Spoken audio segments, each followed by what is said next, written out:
A morbidly obese man, racked with self-loathing, makes a desperate 11th-hour attempt to reconnect with his estranged teenage daughter in the overstuffed but worthwhile drama, The Whale. Brendan Fraser, reshaped by 300 pounds of prosthetics, stars as Charlie. Charlie's horrific physical condition isn't the only thing that makes the titular metaphor so apropos. Like a beached whale, Charlie's sheer bulk has rendered him virtually immobile. The script, directed by cult filmmaker Darren Aronofsky and adapted from the play written by Samuel D. Hunter, is as housebound as the main character. The Whale takes place almost entirely in Charlie's apartment over the course of several days as he tries to make peace with his past. Written into Charlie's story is a tidy bit of gender parody. 3 women, 3 men. Charlie's friend and caregiver, played by Hong Chow, is a fiery, no-nonsense nurse named Liz. Samantha Morton plays Charlie's ex-wife Mary, whom he hasn't seen in 10 years. She's the mother of Charlie's 18-year-old daughter Ellie, played by Sadie Sink, whom he also hasn't seen in 10 years. All 3 women spend most of their time on screen hyperventilating.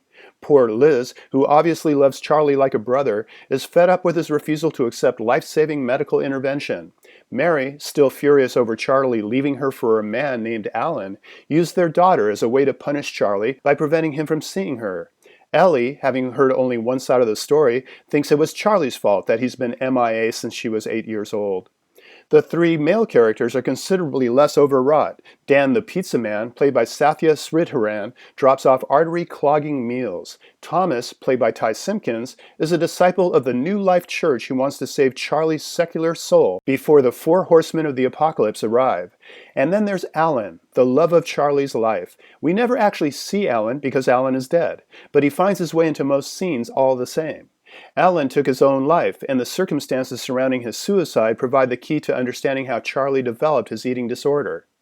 Charlie supports himself by teaching an online course on how to write clearly and persuasively. It's ironic, considering The Whale is awash with so many ideas that any clear messaging becomes murky. The stigma attached to being extremely overweight, the stigma attached to being gay, the inherently problematic way organized religion proselytizes, the double-edged sword of being truthful to oneself and others, the innate biases parents have for their children, the inability to truly know another person, and how emotional trauma can literally shape us. Which themes resonate the loudest will most certainly vary from viewer to viewer. Brendan Fraser is absolutely superb in his portrayal of Charlie, and the filmmaking choices help define his character. The shadowy, underlit cinematography reflects his despair and diminishing health. The boxy aspect ratio emphasizes his confinement, and the score by Rob Simonson underlines the unrelenting pathos.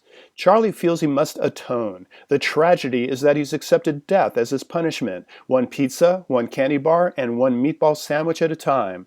This makes The Whale a tough watch. All Charlie can hope for is achieving some measure of redemption in the eyes of his daughter before his whale-sized heart gives out. For KSQD's Film Gang, this is Paul Koneski.